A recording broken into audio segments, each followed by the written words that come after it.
มื้อใดอยากกินข้าวปลาก็จังพาเข้ามายามอาย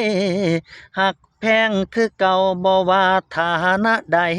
อายก็คืออายเต็มใจเสมอมาเป็นเกียรติหลายที่อายได้อกหักเป็นเกียรติคักที่เคยหักกันสุดหัวใจถึงแม้บ่อาจพาเจ้าไปฮอดจุดหมายสิหมายสาดไว้ว่าเคยหักน้องลา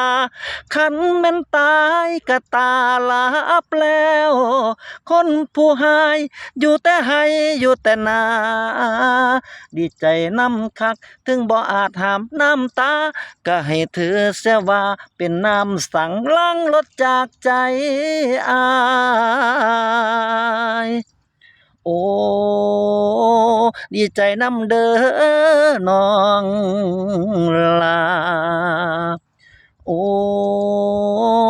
อายดีใจนำเด้อ